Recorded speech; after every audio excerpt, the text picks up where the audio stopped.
Last week, we featured the start of a series on the origins of ASI and its work to transform lives. Today, we will learn more about the history of lay trailblazers who were led by God to spread His message to the whole world. ASI is dedicated to networking, equipping, and empowering people like you, trailblazers for the gospel from all walks of life, visionaries and innovators who are looking to combine their skills and talents with the unique call God has given to us as His final movement.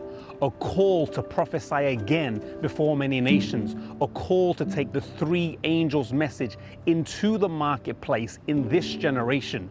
Join us as we take a closer look at the birth of ASI, its vision, mission, and purpose, and the ways in which you too can be a part of this trailblazing movement of innovative mission for God.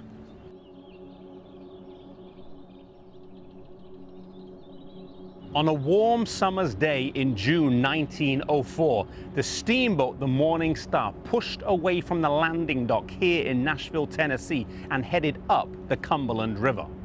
On board was a small group of explorers setting out to find land. Among them was Ellen White and her two sons, Edson and Willie White. Steering the boat was helmsman Will Palmer, and beside him was Ed Sutherland, educator, innovator, and missionary trailblazer. The group was on an expedition to find suitable land to build missionary training schools. These training schools were designed to deploy workers into the deep south of the United States.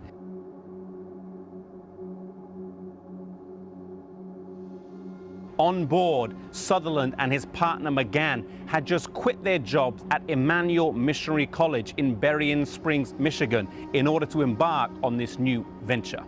When they were a few miles out of Nashville, the Morning Star broke down right near this spot. Providentially, they had broken down on the edge of the Ferguson Nelson Farm, a large but unpromising spread of land near Madison.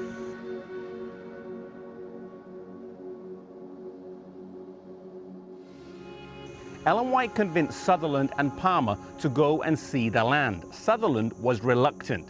He had seen the land before and was less than impressed with its rocky and barren terrain. Ellen White, however, was adamant that he needed to go along, and he grudgingly obliged. When they got to the land, Ellen White told Sutherland she had seen it in vision, and this was the land they should purchase for the training school. Sutherland's heart sank. He protested that it was far too big and far too expensive to be considered, but Ellen White remained adamant. This was the land. When Percy McGann came on board a short while later, he too did not like the prospect of buying the Ferguson Nelson property. The land had been used as a slave trader's headquarters before being abandoned and falling into disrepair. It was the roughest, weediest, most miserable plot of land that either of them had laid their eyes on, and yet inexplicably, God through His messenger was urging them to buy it. McGann and Sutherland had reached a crossroads in their quest to establish an innovative missionary outpost. A crossroads that required more than business acumen or entrepreneurial vision, qualities they both possessed. Instead, the decision they faced required them to take a leap of faith based on divine counsel. How would they respond, and what kind of impact would their response have on shaping the future of missionary endeavors in the Adventist church at large? Sutherland and McGann wrestled with the decision before them. To acquire the property would be a step into the unknown, against their better judgment, and would stake the success of the entire venture on the word of Ellen White alone. It was a hard sell, not because they didn't believe in the divine calling of Ellen White, but because they were now faced with the task of putting that belief to the test.